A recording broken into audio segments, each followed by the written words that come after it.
கண்டிப்பா இப்ப நான் சொல்லப் போற இந்த 5 படத்தையும் பார்த்துறாதீங்க. என்னடா வீடியோ ஆரம்பிக்கும் போதே படத்த பார்க்காத அப்படின்னு சொல்றீங்களா? இந்த படத்த அப்படி மீறியும் நீங்க பார்க்கணும்னு நினைச்சீங்கன்னா, கண்டிப்பா உங்களுக்கு வந்து தல சுத்தல் வரும், இல்ல மயக்கம் வந்துரும். இந்த பிபி ஷுகர்லாம் நான் பேஷண்ட்டுப்பா அப்படின்னா, கண்டிப்பா அந்த படத்த வந்து அவாய்ட் பண்ணிருங்க. ஏன்னா படம் பார்த்து முடிச்சதுக்கப்புறம் ஒரு 4 நாளைக்காவது நீங்க வந்து சாப்பிட மாட்டீங்க. இந்த படம் வந்து உங்க மைண்ட்ல ஓடிக்கிட்டே இருக்கும்.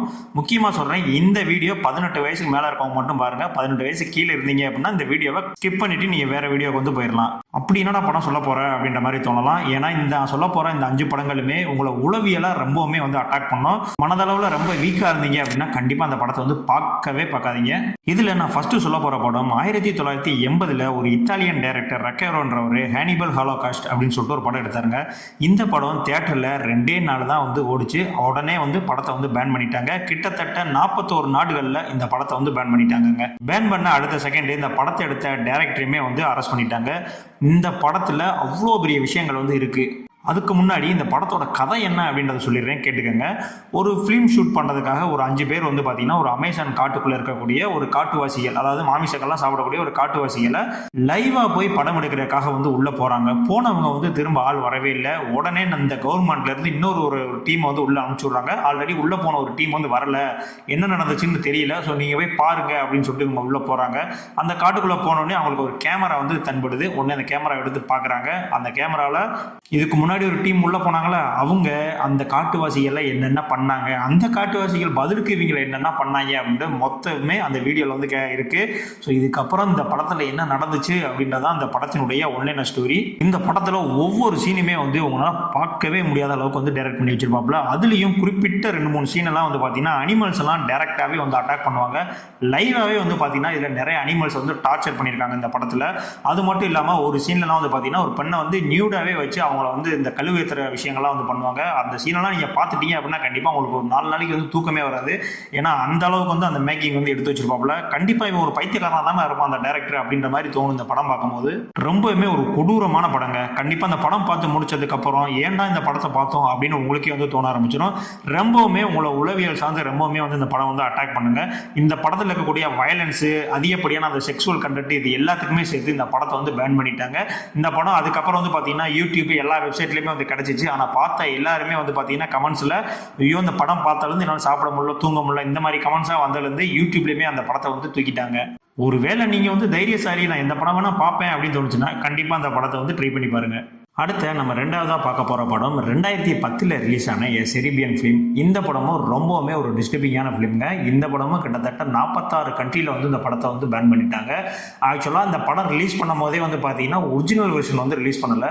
ஏகப்பட்ட கட்ஸு, சென்சார் அதுன்னு போய் அதில் ஃபில்டரான வெர்ஷனே வந்து படமே தடை பண்ணிட்டாங்க. அப்போ ஒரிஜினல் வெர்ஷன்லாம் பார்த்தா எந்த அளவுக்கு இருக்கும் அப்படின்ற மாதிரி பார்த்துக்கோங்க. இந்த படத்தினுடைய கதை என்ன அப்படின்னு வந்து பார்த்தீங்கன்னா ஒரு ஆபாச நடிகருங்க. அவர் வந்து பார்த்தீங்கன்னா அந்த ஆபாச அந்த இதெல்லாம் வந்து விட்டுட்டு தன்னுடைய ஃபேமிலியோட வந்து ஒரு வாழ்க்கை வந்து நடத்திட்டு இருக்காப்புல. பட் இருந்தாலும் அவருக்கு வந்து ஒரு வறுமையின் காரணமாக வந்து சரியான வேலை இல்லை, அது இல்லாதனால குடும்பத்தை ஒரு கஷ்டமான சுச்சுவேஷன்ல வந்து மூவ் பண்ணி கொண்டு போயிட்டு இருக்காரு.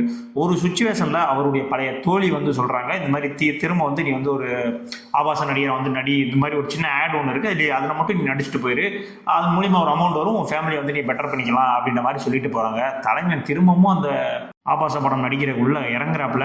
அதுக்கப்புறம் படத்தில் என்னெல்லாம் நடந்துச்சு அப்படின்றதான் இந்த படத்தினுடைய ஒன்னென்ன ஸ்டோரிங்க.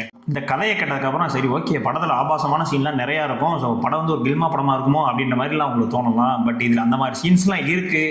பட் அந்த மாதிரி சீன்ஸை உங்களால் ஒரு 5 நிமிஷம் கூட நினச்சி கூட பார்க்க முடியாத அளவுக்கு அந்த சீன்ஸ்லாம் வந்து எடுத்து வச்சுருப்பானுங்க. ஏன்டா இந்த படத்தெல்லாம் பார்த்தோம் அப்படின்ற மாதிரி உங்களுக்கே வந்து தோண வச்சுருப்பாங்க. இது வந்து ஒரு சின்ன குழந்தடா இதுமா அப்படின்ற மாதிரிலாம் வந்து நீங்கள் யோசிக்க ஆரம்பிச்சிருவீங்க. ஃபைனலாக கிளைமேக்ஸில் வந்து பார்த்தீங்கன்னா இந்த டோட்டல் ஃபேமிலியே வந்து பார்த்தீங்கன்னா சூசைட் பண்ணிப்பாங்க. அதுக்கு ஏன்டா பண்ணாங்க சூசைடு அப்படின்ற மாதிரியான ஒரு ஸ்டோரியும் போயிட்டு இருக்கும். ஆக்சுவலாக இந்த படம்லாம் ஒரு தடவை பார்த்துட்டீங்க அப்படின்னா கண்டிப்பாக இன்னொரு தடவை உங்களுக்கு பார்க்குறதுக்கான ஒரு மனநிலை உங்களுக்கு வரவே வராது. உங்கள் லேப்டாப்லேயே நீங்கள் டவுன்லோட் பண்ணி பார்த்தாலும் பார்த்து முடிச்சோடனே நீங்களே அழிச்சிருவீங்க, யாருக்குமே வந்து சஜஸ்ட் பண்ண மாட்டீங்க. அந்த அளவுக்கு வந்து ஒரு கொடூரமான படம். கண்டிப்பாக வந்து இந்த படத்தை பார்க்கணும் அப்படின்னு ஆசை இருந்துச்சுன்னா கண்டிப்பாக அதை வந்து கை விட்டுருங்க. அதையும் மீறி பார்க்கணும் அப்படின்றது அது உங்களுடைய பொறுப்புங்க.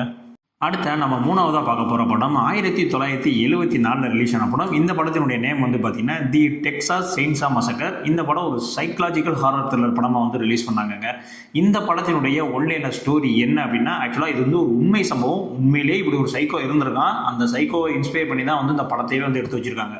அந்த சைக்கோ என்ன பண்ணுவான் அப்படின்னா, யாரெல்லாம் கொல்றானோ கொன்னுட்டு அவங்களுடைய தோலெல்லாம் உரிச்சு அதில் வந்து முகமுடியாக வந்து தச்சு போட்டுக்கிருவான். இதுதான் அவனுடைய அந்த சீரியல் கில்லிங் டைப்பு. ஸோ வழக்கம் போல் ஒரு கேங் வந்து இது மாதிரி ஒரு கல்லறை, டெக்சாஸ் அப்படின்ற இடத்துல ஒரு கல்லறை வந்து சூறையாடப்பட்டு இருக்கு. ஸோ அந்த இடத்துல தான் நம்மளுடைய தாத்தாவோட கல்லறையே இருக்கு. ஸோ அதுக்கு எதுவும் ஆயிடக்கூடாது, என்ன நடந்துச்சு அப்படின்னு போய் பார்க்க போகலாம் அப்படின்னு சொல்லிட்டு காரில் கிளம்புறாங்க. போகும்போது ஒரு இடத்துல வந்து பெட்ரோல் இல்லை அப்படின்னு சொல்லிட்டு நிப்பாட்டிட்டாங்க. தூரத்தில் ஒரு வீடு தெரியுது. ஸோ அங்கே போய் ஏதாவது பெட்ரோல் கிடைக்குமா அப்படின்னு பார்க்கலாம்னு சொல்லிட்டு போகிறாங்க. அந்த வீடு தான் அந்த சீரியல் கில்லரோட வீடு. இதுக்கப்புறம் இந்த படத்தில் என்னெல்லாம் நடந்துச்சு அப்படின்றது தான் இந்த படத்தினுடைய ஒன்லைனர் ஸ்டோரி. இந்த படம் ஆரம்பத்தில் ஒரு 20 நிமிஷம் இல்லை ஒரு 15 நிமிஷம் ஒரு நார்மலான படம் மாதிரி தான் போயிட்டு இருக்கும். அதுக்கப்புறம் இவங்க உள்ள போய் மாட்டினதுக்கப்புறம் நடக்கும் பாருங்க காட்சி, அதை உங்களால பார்க்கவே முடியாது. அந்த அளவுக்கு கொடூரமா இருக்கும். ஒரு நாள் நைட்டில் ஒரு சைக்கோ குடும்பத்துக்கிட்ட மாட்டிக்கிட்ட ஒரு குடும்பம் எப்படா தப்பிச்சு வெளியே வரும் அப்படின்றதான் ஒரு கதையா இருக்கு. இதெல்லாம் ஆல்ரெடி பார்த்த கதை தானே அப்படின்ற மாதிரி உங்களுக்கு தோணலாம். பட் இந்த படம் வல்கர் அண்ட் வயலன்ஸுக்கு முன்னோடிங்க. இப்போ நம்ம நிறைய படங்கள் வந்து ஸ்லாஷர் படங்கள் இதெல்லாம் வருது இல்லை. ஸோ இந்த படங்கள் எல்லாத்துக்கும் முன்னோடி எந்த படம் அப்படின்னு கேட்டிங்கன்னா இந்த படம் தாங்க.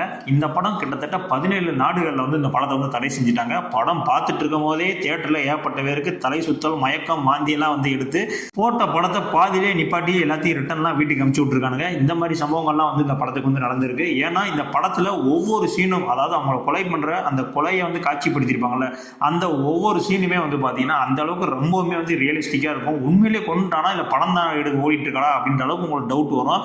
அந்த அளவுக்கு ஒரு கொடூரமான படம். கண்டிப்பாக அதை பார்க்கணும்னு நினச்சிங்கன்னா ஒரு தடவை ட்ரை பண்ணி பாருங்க.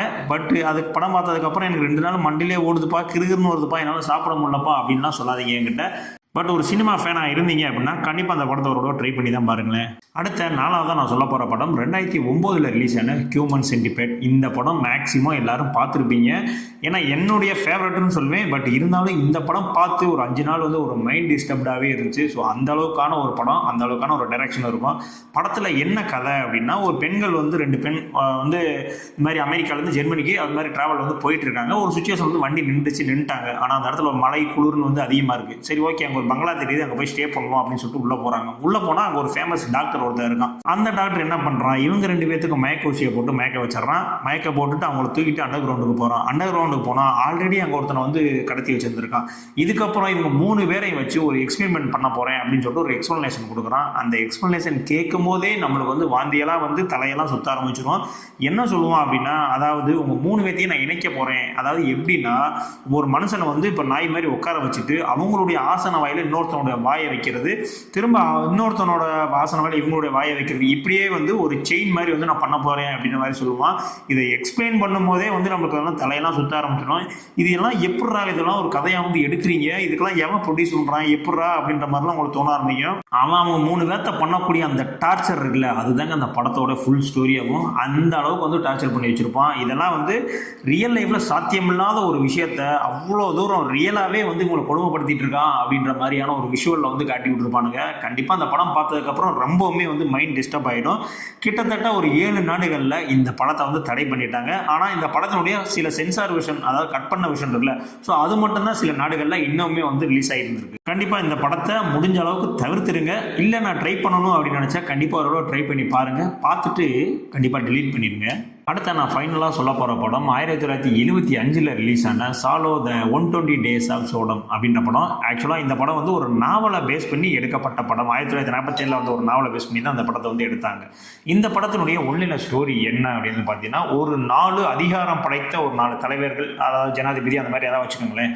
ஸோ அவங்களுக்கு கீழே ஒரு 20 டீம், அதாவது ஒரு 20 பெண் 20 ஆண், அந்த மாதிரி இவங்கெல்லாம் வச்சு இவங்களுடைய அதிகாரத்தை பயன்படுத்தி அவங்கள என்னென்னலாம் பண்ணுறாங்க அப்படின்றதான் இந்த படத்தினுடைய ஒன்லைனர் ஸ்டோரி. என்னென்னலாம்னா நீங்கள் கற்பனைக்கு எட்டாத அளவுக்கு வந்து இந்த படத்தில் வந்து அந்த டார்ச்சர் சீன் ஆகட்டும், செக்ஸுவல் ஆகட்டும், வைலண்ட், அந்த அளவுக்கு வந்து இந்த படத்தில் வந்து பண்ணியிருப்பாங்க.